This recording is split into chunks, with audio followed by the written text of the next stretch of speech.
안녕하세요. 연세할찬 정형외과 이동규 원장입니다. 무릎 통증은 무조건 쉬면 낫는다 라고 생각하시는 분들이 많이 있습니다. 무릎 통증이 생기는 이유를 보자면 스포츠 활동을 과도하게 하신다든지, 직업적으로 계단을 많이 오르내리신다든지, 아니면 장시간 서 있는다든지, 등산을 즐기시는 분들한테 많이 나타납니다. 이러한 경우 단순히 근육통이라 생각하고 방치를 하시게 되는 분들이 꽤 많이 계신데요. 실제로 치료가 필요한 질환이 있는 경우에 무릎 통증이 나타난 경우도 많이 있습니다. 그렇다면 단순 근육통과 치료가 필요한 무릎 통증은 어떠한 차이가 있는지 알아보겠습니다.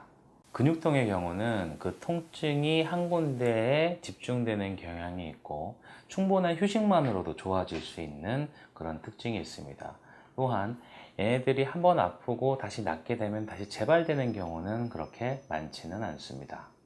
반면 치료가 필요한 무릎 통증의 경우 진통소염제라든지 물리치료를 통해서 일시적으로 호전될 수는 있지만, 같은 동작을 했을 때 또다시 통증이 재발되는 경향이 있습니다.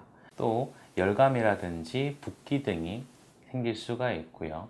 또 무릎을 움직일 때마다 툭툭거리는 뼈가 부딪히는 소리처럼 느껴지는 경우가 발생될 수 있습니다. 이러한 경우는 정형외과 전문의를 찾아 정밀한 진단을 받아보시길 바랍니다. 그렇다면 치료가 필요한 무릎 질환은 어떤 것들이 있을까요? 우선 무릎 앞쪽에서 통증이 발생하는 질환을 알아보겠습니다. 무릎 구조에서 보면 허벅지 근육에서 슬개골로 연결이 되고, 슬개골에서 정강이뼈로 슬개인대가 연결이 되게 되는데, 허벅지 근육에 무리가 되거나 근력이 소실되는 경우는 슬개인대에 무리가 되면서 슬개인대염이 발생할 수 있고, 또는 슬개골과 대퇴골 연골에 무리가 되면서 연골연화증이 발생될 수 있습니다. 또 이렇게 추벽이라는 애들이 항상 존재를 하게 되는데, 어떠한 이유에서든지 이 추벽이 두꺼워지거나 염증이 발생하게 되었을 경우 무릎을 움직이면서 이렇게 소리를 내게 되고, 그러면서 이런 연골들을 갉아먹게 되는 그런 손상을 일으킬 수도 있습니다.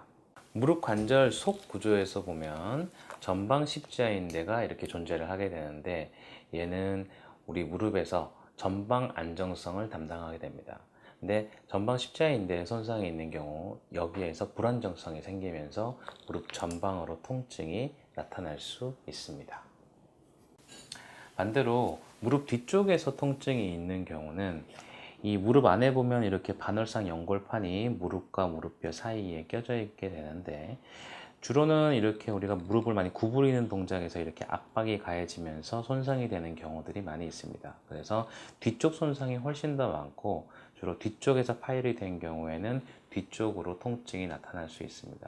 이러한 이유들로 해서 무릎에서 염증성 반응들이 많아지면서 막 물이 만들어지는 것이 뒤쪽으로 나오면서 물혹을 만들어내는 경우들도 있고요. 이런 경우를 베이커시 낭종이라고 합니다. 이러한 경우 이 주위에 신경이라든지 혈관, 인대들을 자극하면서 후방 쪽으로 통증이 나타날 수도 있습니다. 또 뒤쪽에는 후방십자인대라고 해서 무릎의 뒤쪽에 대한 안정성을 잡아주는 인대가 있는데, 만약에 이러한 경우가 손상이 됐다고 하면은 후방으로 불안정성이 생기면서 후방 쪽으로 통증이 나타날 수 있습니다. 무릎 통증이 있을 때 진단은 어떻게 할까요? 대부분의 병원에서 환자가 무릎 통증으로 내원했을 때 MRI를 바로 찍자고 하는 경우가 많이 있습니다. 하지만 무릎 통증의 진단은 환자가 언제 아픈지, 어디가 아픈지, 어떻게 다쳤는지에 따라 손상 부위를 예측을 할 수 있고, 그 부위에 대한 정확한 이학적 검사를 통해 충분히 진단할 수 있습니다. 저의 경우 환자가 내원했을 때 환자의 통증의 양상을 정확히 분석을 하고 이에 합당한 이학적 검사를 진행합니다.